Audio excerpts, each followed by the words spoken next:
Taorinan'izay fanompoam-pivavahana no tanterahana teny amin'ny lapan'ny fanatanjahantena sy ny kolotsaina izay nanao diabe ny zotra ho akeny amin'ny lapan'Ambohitsirohitra ny AV7 tarihan-drazafy Mandimby Bona Jean-Pierre saikanisy moa ny fifandonana teo amin'ny reto farany sy ireo mitonona ho AV7 voafita karatsika indray ny sara miopana amin'izay.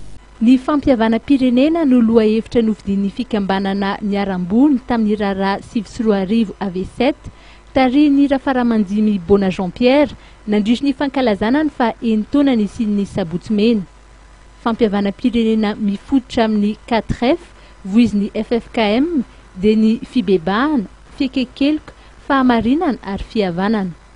Nambarany Ratsimbazava Jean-Paul, filohalefitry ny fikambanana nandrisy ny fotoam-pivavahana iraisam-pinoana no tanterahana tetsy amin'ny lapan'ny tanora sy ny fanatanjahantena Mahamasina fa tombotsoan'ny malagasy rehetra ny isian'ny fihavanana eto amin'ny firenena.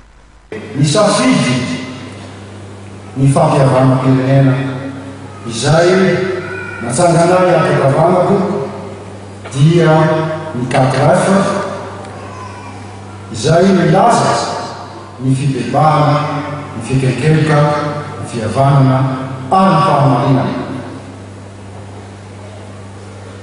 Izahay dia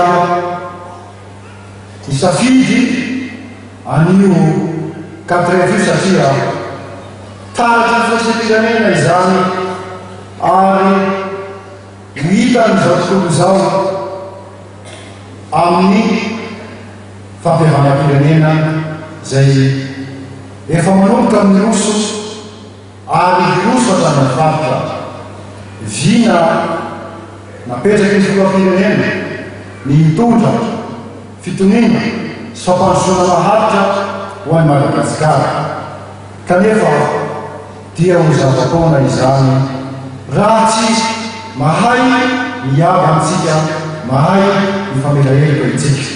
Nosoritan'ny filohan'ny AV7 fa mitohy ny fandraisan'ny niarambona ny vola fanampina avy amin'ny fanjakana ary maniry ny tena ny isondrotan'ny fanampina ny niarambona tamin'ny raharaha 7 febroary 2024. Raketin'ny tantara ary tsy azo kosehana ny 7 febroary 2024 ho ny filohan'ny AV7 Rafaramandimby Bona Jean-Pierre. Nisy ho izy ny fitoriana izay napetraka fa tsy nahafa-po ny AV7. Ahatongavana amin'ny fampihavana-pirenena miantso fandraisana andraikitry ny rehetra ny filohan'ny AV7. Ao tsy mitratry ny masoandro miletika ny fahatezerantsika AV7. Izay dia soratra ao amin'ny boky nosoratany Paoly ao amin'ny Efesiana.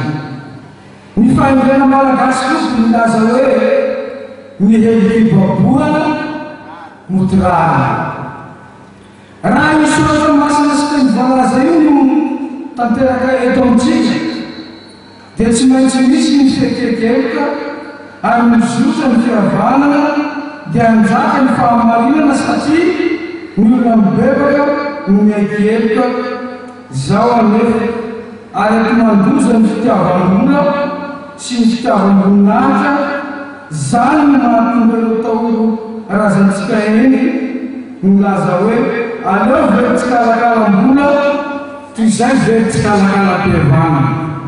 Tsy nisy ny filoham-panjakana tonga nanatrika ny fotoam-pivavahana no karakarain'ny AV7 tarihan'ny Bona Jean-Pierre Rafaramandimby. Ho an'ny filohan'ny Repoblika Hery Rajaonarimampianina, nisy ny afatra avy aminy novakiny ny Rivo Rakotovao, minisy mpanjakana no sady filohan'ny antoko Hery Vaovao an'i Madagasikara.